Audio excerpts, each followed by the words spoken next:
Assalamu alaikum. Today we will continue our lecture on photoelectric effect. This is the continuation of the previous lecture. This is a part 2 of the photoelectric effect. Today हम देखेंगे कि photo current क्या होता है और stopping potential क्या होता है। ठीक है, इसके लिए आप ये डायग्राम देखें कि इसमें हमने एक वैक्यूम चैम्बर लिया जिसमें दो इलेक्ट्रोड्स हैं, एक कैथोड और एक एनोड। अब कैथोड को हमने कनेक्ट कर दिया बैटरी के नेगेटिव टर्मिनल से और एनोड को हमने कनेक्ट कर दिया बैटरी के पॉजिटिव टर्मिनल से। तो क्या होगा, और ऊपर से हमने उसके ऊपर लाइट फॉल करवा दी कैथोड के ऊपर। जब हम लाइट कैथोड के ऊपर फॉल करवाएंगे तो इलेक्ट्रॉन्स उस कैथोड में से इमिट आउट होंगे और वो इलेक्ट्रॉन मूव करना स्टार्ट करेंगे एनोड की तरफ। लेकिन होगा क्या, प्रॉब्लम ये क्रिएट हो जाती है कि अगर इलेक्ट्रॉन काफ़ी ज़्यादा निकलें और अगर हम इंटेंसिटी इंक्रीज करें आने वाली रेडिएशन की तो इलेक्ट्रॉन बहुत ज़्यादा निकलेंगे एनोड कैथोड से। तो bunching of electron created near the surface of anode, तो ये हम ये कह सकते हैं कि स्पेस चार्ज फॉर्म हो जाएगा इलेक्ट्रॉन का कैथोड के पास, जिसकी वजह से फर्दर आने वाला जो इलेक्ट्रॉन है कैथोड से वो उसको क्या करेगा, रिपेल करेगा। तो नंबर ऑफ फोटो इलेक्ट्रॉन्स जो हैं वो काफ़ी नंबर ऑफ फोटो इलेक्ट्रॉन्स जो है सी और ए के दरमियान काफ़ी ज़्यादा हो जाएंगे। तो करंट जो है वो कम फ्लो करेगा, क्योंकि पहले जब इलेक्ट्रॉन आ रहे थे कैथोड से निकल रहे थे एनोड की तरफ जा रहे थे तो वो बैटरी की वजह से वो एक पूरा सर्किट बना रहे थे जिसकी वजह से करंट था वो फ्लो कर रहा था इलेक्ट्रॉन के ऑपोजिट डायरेक्शन में। क्योंकि इलेक्ट्रॉन फ्लो कर रहे थे तो करंट भी फ्लो करेगा। लेकिन अब ये हुआ कि इलेक्ट्रॉन जो है वो स्पेस चार्ज क्रिएट हो गया इलेक्ट्रॉन का, जिसकी वजह से फोटो इलेक्ट्रॉन्स जो हैं उसकी तादाद तो ज़्यादा हुई, लेकिन अब जो फोटो इलेक्ट्रॉन हैं वो एक दूसरे से रिपल करेंगे और इलेक्ट्रॉन जो है वो आहिस्ता आहिस्ता स्लो हो जाएगा। अब हम ये करते हैं कि अगर हम एनोड को काफ़ी ज़्यादा पॉजिटिव पोटेंशियल दे दें तो पॉजिटिव पोटेंशियल की वजह से जो बंचिंग ऑफ इलेक्ट्रॉन क्रिएट हो गई है कैथोड की सरफेस के पास, तो वो इलेक्ट्रॉन्स जो है वो एनोड की तरफ अट्रैक्ट होंगे। लेकिन इसमें भी एक प्रॉब्लम आ जाती है कि अगर हम काफ़ी ज़्यादा इलेक्ट्रॉन को एनोड का पोटेंशियल एक को काफ़ी ज़्यादा कर दें तो एक टाइम है कि सारे इलेक्ट्रॉन एनोड की तरफ अट्रैक्ट हो जाएंगे और कोई इलेक्ट्रॉन नहीं बचेगा कैथोड के पास या ए और सी के दरमियान। ठीक है, तो अब हमारे पास इसका मतलब है कि इलेक्ट्रॉन का जो करंट है फोटो करंट वो फिर भी कम हो जाएगा और फिर जो करंट है वो सैचुरेटेड वैल्यू पर चला जाएगा। तो ये भी वैल्यू ठीक नहीं हुई।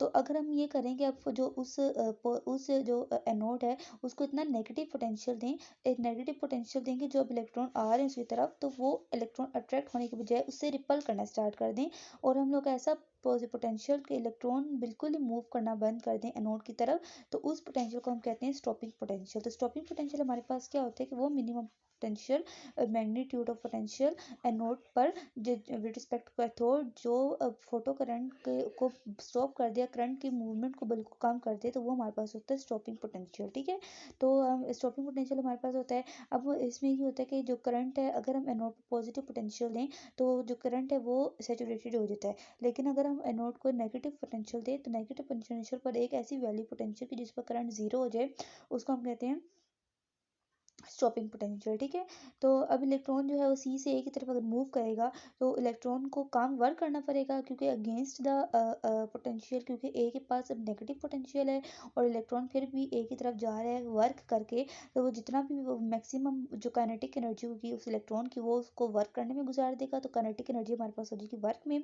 अब इलेक्ट्रोस्टैटिक का जो वर्क का फॉर्मूला हमने पढ़ा हुआ क्या होता है, ई वी नोट। ठीक है, तो काइनेटिक एनर्जी हो जाएगी ई वी नोट, तो वी नोट का एक्सप्रेशन आ जाएगा के ई ओवर स्मॉल ई। ठीक है, तो हम लोग ने जो आइंस्टाइन की लास्ट लेक्चर में वो इक्वेशन देखी थी, वो इक्वेशन हमें क्या कहती है कि जो स्टॉपिंग पोटेंशियल है वो इक्वल है काइनेट एनर्जी, वो हमारे पास जो हमारे पास काइनेटिक एनर्जी इलेक्ट्रॉन की वो एनर्जी इक्वल होती है energy minus wave work function. ठीक है, अब हमारे पास जो उस इलेक्ट्रॉन की जो काइनेटिक एनर्जी है वो इक्वल है हमारे पास वी नोट ई के, जिसकी वजह से हम लोगों ने वी नोट ई डाल दिया और वी नोट का एक्सप्रेशन निकला है। ठीक है, तो ये हमारे पास वी नोट का एक्सप्रेशन है जिससे हम लोग डायग्राम भी बना सकते हैं। वी नोट को अगर हम लोग वाई एक्सिस में लें और 1/λ को एक्स एक्सिस में लें तो 1/λ का मतलब होता है कि वो मिनिमम वेवलेंथ जिस पर इलेक्ट्रॉन 1/λ का मतलब है कि वो मिनिमम वैल्यू जिस पर पोटेंशियल जो है वो स्टॉपिंग पोटेंशियल जो है वो ज़ीरो हो जाए, तो वो हमारे पास होता है 1/λ0। ठीक है, तो ये हमारे पास एक्सप्रेशन हो जाएगा। और इसमें ये हम देख रहे हैं कि अगर हम लोग इंटेंसिटी, अगर हमारे पास जो आने वाली लाइट है उसकी इंटेंसिटी डिफरेंट हो, मतलब कि दो लाइट्स हैं, ठीक है, और एक इंटेंसिटी ज़्यादा और एक इंटेंसिटी कम है, तो अगर हम इंटेंसिटी ज़्यादा करते हैं तो number of photo current electrons जो वो इंक्रीज होते हैं, फोटो करंट इंक्रीज होते हैं। तो इंटेंसिटी ज़्यादा करने से number of photo current increase होंगे लेकिन उनकी एनर्जी सेम रहेगी। अब एनर्जी सेम का मतलब है कि उनकी काइनेटिक एनर्जी सेम होगी, काइनेटिक एनर्जी सेम होगी तो इसका मतलब है उनका स्टॉपिंग पोटेंशियल भी क्या होगा, सेम होगा। ठीक है, तो हम ये कह सकते हैं कि जो इंटेंसिटी है वो डिपेंड नहीं करती, वो इंक्रीज़ नहीं करती स्टॉपिंग पोटेंशियल को, ठीक है। तो लेकिन अगर हम लोग आने वाली लाइट की फ्रीक्वेंसी ज़्यादा कर दें तो फ्रीक्वेंसी ज़्यादा करने का मतलब है कि उनकी काइनेटिक एनर्जी भी ज़्यादा होगी, और काइनेटिक एनर्जी ज़्यादा होने का मतलब है कि अब उनका जो स्टॉपिंग पोटेंशियल है वो भी क्या होगा, डिफरेंट होगा। तो ये था स्टॉपिंग पोटेंशियल और फोटो करंट का कुछ थोड़ा सा रिव्यू। तो अब क्वेश्चन इसके बेस पर देख लेते हैं कि हमें ग्राफ दिया हुआ है कि अब इसमें उन्होंने कहा है कि मुझे ऑप्शन बताएंगे कौन सा ऑप्शन ठीक है, ठीक है। अगर हम फोर्थ ऑप्शन देखें जिसमें उन्होंने कहा है कि बी और सी जो लाइन है कर्व है उसकी फ्रीक्वेंसी सेम है, ठीक है। अगर बी और ए की फ्रीक्वेंसी सेम है तो इसका मतलब क्या है कि दोनों की काइनेटिक एनर्जी भी सेम होगी, और काइनेटिक एनर्जी सेम होने का मतलब ये होता कि उनकी जो काइनेटिक एनर्जी सेम है तो उसका मतलब है उनका जो पोटेंशियल है वो भी सेम होगा, ठीक है। लेकिन डायग्राम में उनका जो पोटेंशियल ग्राफ में वो तो डिफरेंट है, तो इसका मतलब है कि फोर्थ ऑप्शन तो नहीं हो सकता। अगर हम थर्ड को देखें तो थर्ड हम ये कहते हैं कि ए और जो बी है ना उसकी फ्रीक्वेंसी सेम है, ठीक है, फ्रीक्वेंसी सेम है, फ्रीक्वेंसी सेम है, ठीक है।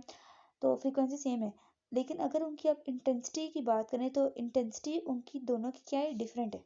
इंटेंसिटी डिफरेंट होगी तो उनका जो वेव लेंथ पोटेंशियल है वो भी डिफरेंट होगा, ठीक है। लेकिन डायग्राम में तो पोटेंशियल सेम दिखा रहा है हमें, सही है। तो इसका मतलब है कि ये भी गलत है। सेकंड पॉइंट देखेंगे तो अगर ए और सी की फ्रीक्वेंसी सेम है तो उनकी जो अगर फ्रीक्वेंसी सेम है तो इंटेंसिटी भी सेम होनी चाहिए, ठीक है। लेकिन डायग्राम में इंटेंसिटी सेम नहीं है, सही है, ये ऑप्शन भी नहीं होगा। लेकिन हम पहले को देखें तो पहले में क्या कह रहा है कि फ्रीक्वेंसी ए और बी की सेम है, ठीक है, तो इनका स्टॉपिंग पोटेंशियल सेम होगा और इनकी इंटेंसिटी क्या होगी, डिफरेंट होगी। तो ये था आज का लेक्चर हमारा। Thank you so much, keep subscribe and share and like my video, thank you.